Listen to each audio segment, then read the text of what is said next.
Good morning guys. Mag-tune up po tayo ng Mio Soul I 1 to 5 today.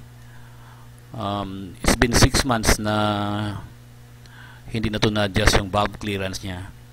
So first of all, tanggalin natin itong tatlong tornilyo sa dalawang sides at meron doon sa gitna para matanggal natin yung engine cover. Okay.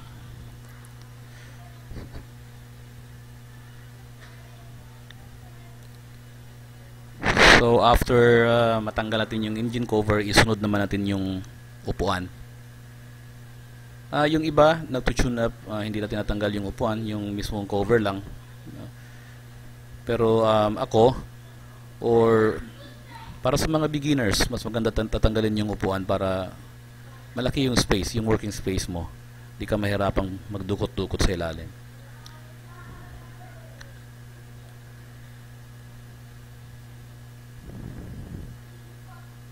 Okay, so pag natanggal na yung tatlong tornilyo dyan, mabilis na lang tanggalin yung engine cover natin.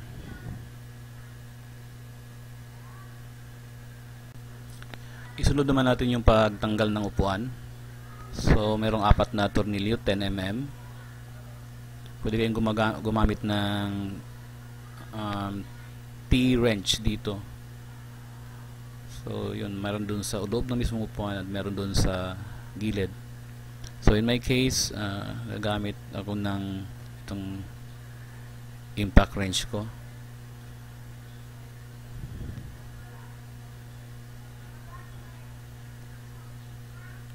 So pagkatapos tanggalin ng 4 na tornilyo na yan, pwede mo nang mahugot yung upuan.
Isunod naman natin yung pagtanggal ng cylinder head cover.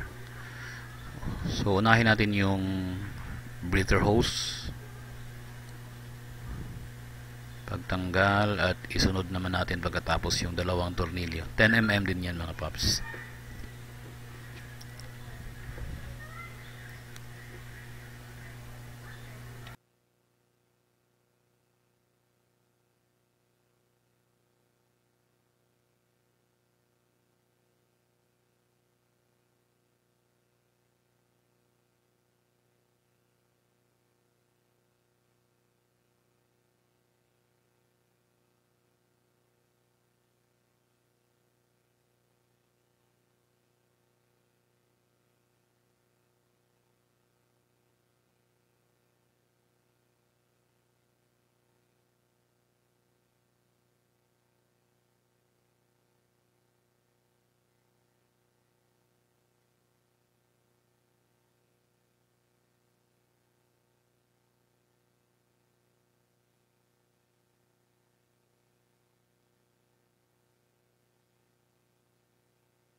Okay, so ngayon na bukas na yung cylinder head cover natin.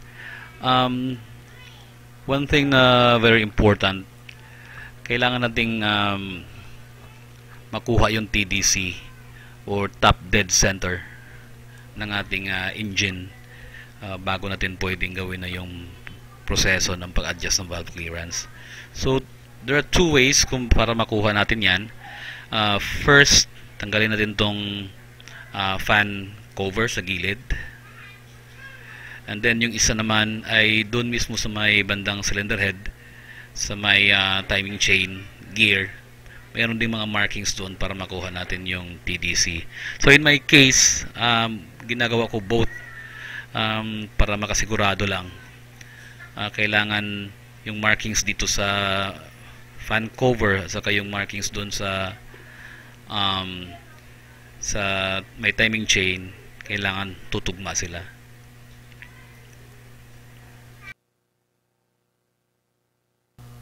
Okay, ngayon let's make sure na yung mga timing marks tatama doon sa mga markings. So yung arrow na yan, yung parang maliit na umuusli, kailangan nakatama siya doon sa line ng magneto. Ito pa yung ibang picture. Yan, dapat ganyan. So yung sa magneto na line at saka yung arrow sa taas dapat tutugma. Then sa kabilang side, sa may timing gear, so ito yung timing mark niya, yang parang yan. Okay, and then dapat tatama siya doon sa line dito naman sa cam gear, yang line na yan. Okay, so kung yung dalawa sa magneto at saka sa cam gear nagtutugma, so sigurado nasa top dead center na yan. At para makasiguro pa, ugain natin yung valve. Kung nauuga na siya, so it means nasa top dead center na siya. Yan, ito yung intake at yung exhaust, so nauuga na siya. So ngayon ready na tayo mag-adjust ng valve clearance. Yung bubuksan natin itong upuan,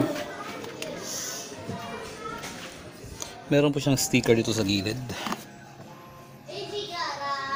Okay. Yan.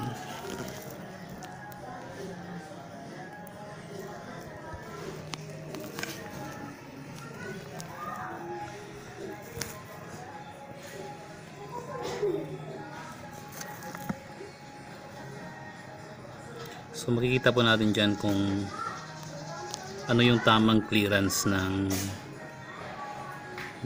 valve nya. Yan, nakikita nyo yung valve clearance, intake should be at least 0.06 to 0.10 mm, and then the exhaust should be at least 0.18 hanggang 0.22 mm. So yun lang yun po yung range. So dapat papasok po dyan sa range na yan yung clearance na gagawin natin. And gagawin pala to when the engine is cold. So mas maganda yung hindi pa nakaka-under sa umaga yung motor natin, malamig pa yung makina. So ito pa yung mga kailangan nating mga gamit pag-adjust ng valve clearance. Ito yung filler gauge. So ang gagamitin natin sa intake is yung 0.08 at sa exhaust is yung 0.20, and then 8 mm na close range at saka itong valve clearance adjusting tool. Luwagan natin yung lock dito sa may ibabaw ng locker arm gamit ang 8 mm. Then luwagan natin ng konti yung adjuster. Then saka natin ipasok yung filler gauge. Ang ginagamit ko dyan is 0.20 So make sure na medyo na masikip-sikip siya. Huwag masyadong maluwag, huwag din masyadong sobrang sikip. So at least yung kakagat yung valve at saka yung rocker arm dun sa filler gauge. And then afterwards, higpitan lang natin ulit. Gamitin natin yung valve clearance adjusting tool para hindi sasama yung adjuster. Ganyan. Ganyan lang. Ayan. And then do the same dun sa intake, dun sa taas. Same proseso, pero ang pinagkaiba lang nila, iba yung clearance doon. 0.08 yung ginagamit ko dito sa taas. Yung range naman kasi is at least 0.06 to 0.10.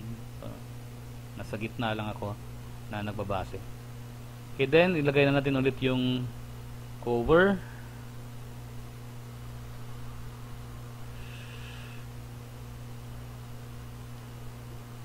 And alalay lang po sa paghigpit dito, itong dalawang tornilyo.